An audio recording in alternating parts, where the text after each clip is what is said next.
There have been a lot of great stealth missions throughout the years, and we've been talking about the best. Here's a continuation of that. Hi folks, it's Falcon, and today on gameranx, the 10 best stealth missions of all time, part 2. Starting off at number 10, it's the ultimate heist in Oblivion.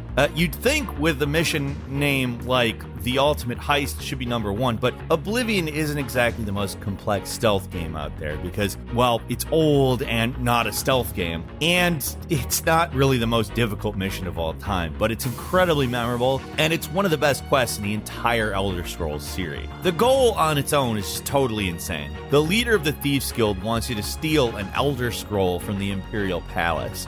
These things are some of the most powerful artifacts in the universe in the games. I mean, the series is named after them, so they're obviously a big deal. So it's kind of like stealing the Declaration of Independence. It's no small task. And you didn't know it, but all 3 of the previous missions before it were actually prep work for this final sneaking mission. Just getting into the palace itself it's an ordeal, but not actually a stealth one.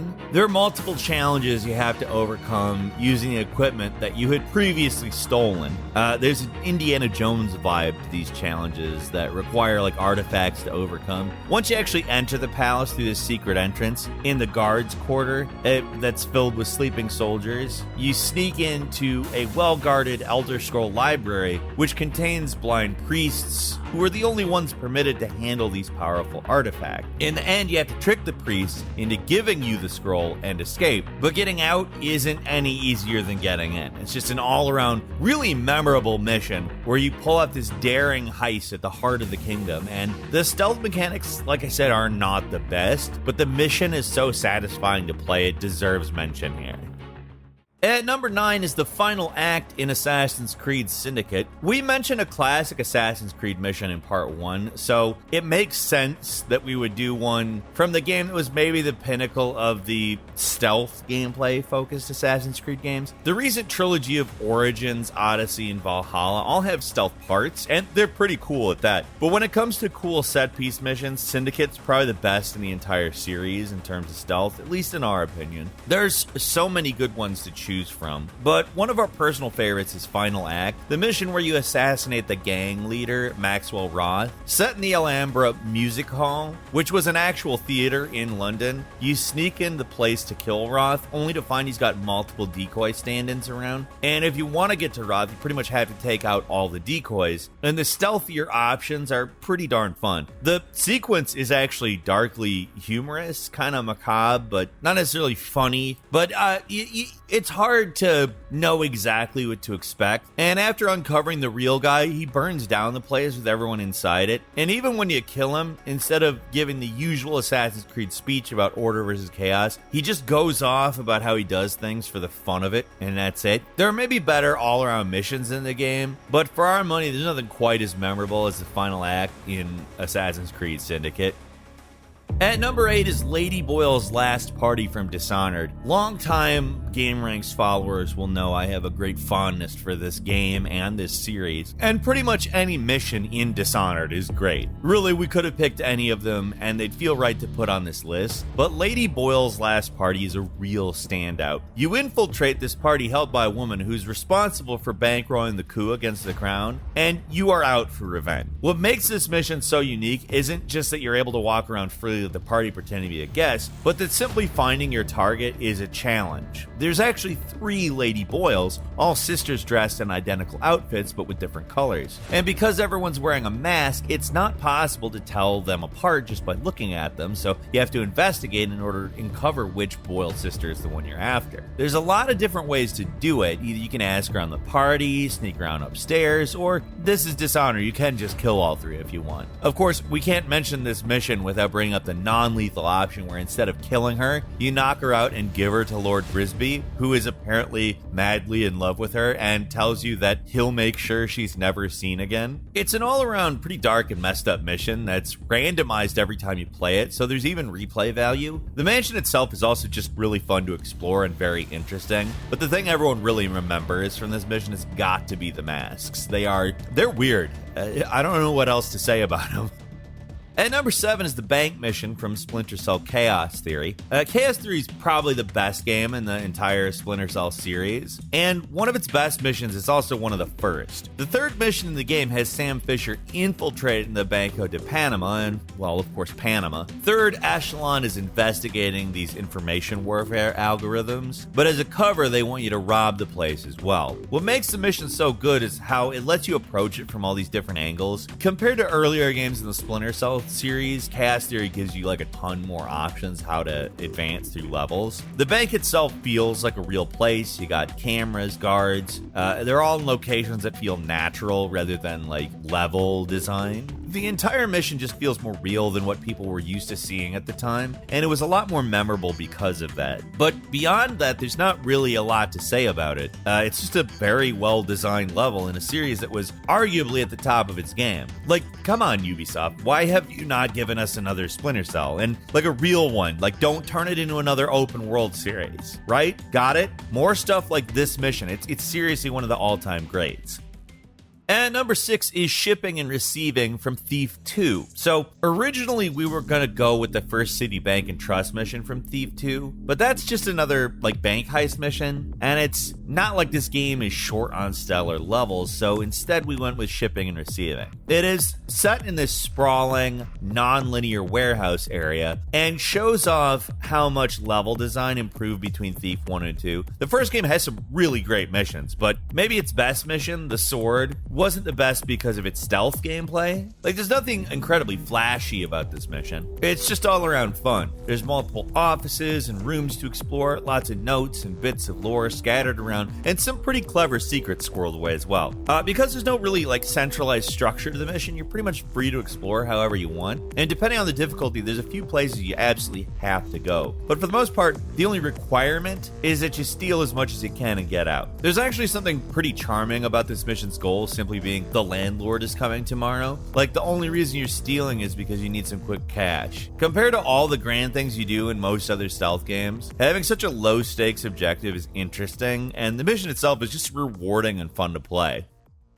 And number 5 is Hitman Blood Money's Murder of Crows, the Mardi Gras one. Blood Money has some of the best all-time missions in the entire Hitman series, even counting the 3 newest ones. And while we had a new life on this first list, this level really deserves a mention as well. In a twist for this series, instead of assassinating a lone target, your mission is actually to prevent one. You stop an assassination. Like, there's 3 assassins hidden around the map in bird costumes, and you gotta kill them before they complete their contract. Now, obviously that's 3 assassinations, but they're to prevent an assassination. Now, as usual with Hitman games, you got a ton of options as to how. You can disguise yourself as the courier, delivering the assassin payment. You can kill one of them and take their walkie-talkie to locate the others. There's just a lot of options. And the mission goal is pretty interesting, but the level itself is extremely memorable. At the time this game came out, these gigantic crowds were amazing, and even now they add a lot to the atmosphere and general tension of the mission. Like all of the best Hitman missions, there's a lot going on here, and there's of course a variety of ways to take out your targets. I mean, it's just really fun and impressive. At number 4 is Commandos 2 Castle Colditz. We've given plenty of love to the Thief series, but one that also deserves a lot of respect in the stealth genre is the Commandos games. They're games that combine real-time strategy with puzzle games, and probably some of the most innovative games of all time. Each mission was a complex puzzle where you had to figure out how to use each of your commandos in such a way that you could get by dozens of enemy guards without getting caught and killed. It was intense and pretty difficult at times, but there's not much out there as satisfying as slowly peeling back the defenses of a seemingly impregnable fortress, and that's really what this mission is all about. Castle Colditz is a massive level, probably the biggest in the game, and just knowing where to start is challenging. It's modeled after the real Castle Colditz, which held prisoners of war during World War II, and yeah, this place is pretty bad. The Commandos series could at times be unrelentingly difficult, but its awesomely complex maps and clever gameplay deserve a lot more credit than they sometimes get. Like, I'd love to see the studio that made Shadow Tactics and Desperados 3 make a Commandos game. Like, if there's one franchise that deserves a revival, it's this one, especially in the stealth genre. At number 3 is the tanker chapter in Metal Gear Solid 2. And when it comes to stealth games, Metal Gear Solid 2 really raised the bar. The enemies were smarter, the environments were more detailed, and the place where they show off all this stuff the most is during the game's opening chapter on the tanker. Back when this game first came out in 2001, this whole area was just mind-blowing. The Vulcan Raven Shadow that was a little toy, the melting ice, the little details hidden everywhere. Everything about this place felt next-gen in a way that few games did back then. The stealth gameplay was stepped up as well. Like, guards were smarter, and if they did see Snake, they would relentlessly pursue him in a way that was not possible in the first game. Everything about the tanker chapter kind of feels like lightning in a bottle. There's not one specific thing that's really amazing about it these days, but the way it all came together still feels unique. It's cool how big open world games can get these days, but all the unusual details in the tanker isn't something we see that often, and for some reason it still feels special even now. And once they upgraded to HD resolution, like for the most part, while it doesn't look like top end, I think it still holds up. I still think the rain looks cool, for instance. And number 2 is the Clockwork Mansion from Dishonored 2. We gotta mention this one, right? The Clockwork Mansion is just a masterclass of level design. Probably the most memorable Dishonored level, period. And really just one of the best and most memorable video game levels ever. The concept itself is absolutely brilliant, this transforming mansion. It's easy to think that an idea as high concept as this could fail to live up to expectations or be a confusing mess, but the Clockwork Mansion just works. Like, it helps that while the location itself feels totally different, the actual core gameplay doesn't change at all. It even ramps up the tension by introducing the intimidating clockwork soldiers, who can see in 2 directions and can't be taken out as easily as the standard guards. Another mission called The Crack in the Slab probably could have easily taken this spot, but it's so different that we feel like it doesn't quite fit this list. The Clockwork Mansion, while being set in a fantastic location filled with unexpected passages and secrets, is otherwise a standard Dishonored level filled with enemies that sneak around, and it just works a little better. It's really the level design itself that makes this mission so good. Watching a room transform in real time is such a cool effect, and the way it can be used to block off pursuers or find alternate routes is just beyond awesome. It's an all-around great level that combines engaging gameplay, an interesting location, and some truly stunning visuals.